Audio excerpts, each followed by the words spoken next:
আজকে সকাল ৯টায় জোরপূর্বক হল ভ্যাকেন্টের যে নির্দেশনা দিয়েছে আমরা সেটাকে প্রত্যাখ্যান ঘোষণা করছি এবং বাংলাদেশ কৃষি বিশ্ববিদ্যালয়ের সকলকে নিয়ে শিক্ষার্থীদের দাবি যে ৬ দফা আমি এখন সেটি উত্থাপন করছি। দাবি ১, অবৈধভাবে হল ভ্যাকেন্টের নির্দেশনা দুপুর ২টার মধ্যে প্রত্যাহার করে আদেশ তুলে নিতে হবে। ২, হলগুলোতে চলমান সব ধরনের সুবিধা নিরবিচ্ছিন্ন রাখতে হবে। ৩, এই প্রশাসন শিক্ষার্থীদের নিরাপত্তা দিতে ব্যর্থ হওয়ায় বিশ্ববিদ্যালয় শিক্ষার্থীদের উপর শিক্ষকদের মদদে বহিরাগতদের দিয়ে হামলার দায়ে প্রক্টোরিয়াল বডিকে ২৪ ঘন্টার মধ্যে পদত্যাগ করতে হবে।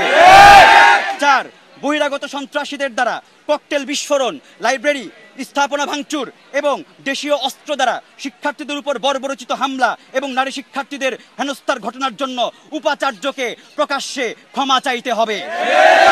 ৫, হামলার সাথে জড়িত শিক্ষকবৃন্দ, কৃষি অনুষদের আসাদুজ্জামান সরকার স্যার, তোফাজ্জল স্যার, শরীফ আর রাফি স্যার, কামরুজ্জামান স্যার, পশুপালন অনুষদের বজলুর রহমান মোল্লা স্যার, জেনেটিক্সের মুনির স্যার, জেডি সায়েন্স বিভাগের আশিকুর রহমান স্যার এবং বহিরাগতদের সন্ত্রাসীদের দৃষ্টান্তমূলক শাস্তির ব্যবস্থা করতে হবে।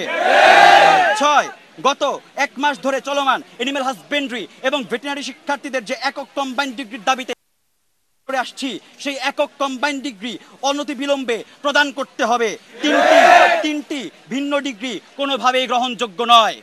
আমরা এখানে আজকে ঘোষণা দিচ্ছি আমাদের এই ৬ দফা দাবি যতক্ষণ না পর্যন্ত প্রশাসন কর্তৃক গৃহীত হবে তার যথাযথ ব্যবস্থা না নিবে আমরা আমাদের কর্মসূচি কঠোর থেকে কঠোরতর কর্মসূচি গ্রহণ করব এবং পুরো ভার্সিটি লকডাউনে যাবে, ব্ল্যাকআউটে যাবে। সুতরাং আমাদের যে দাবি আছে সেই দাবি আপনারা মেনে নিন, না হলে আমরা আমাদের শিক্ষার্থীদের দ্বারা আমরা এখানে কঠোর থেকে কঠোরতর সিদ্ধান্ত নিতে আমরা বাধ্য হব।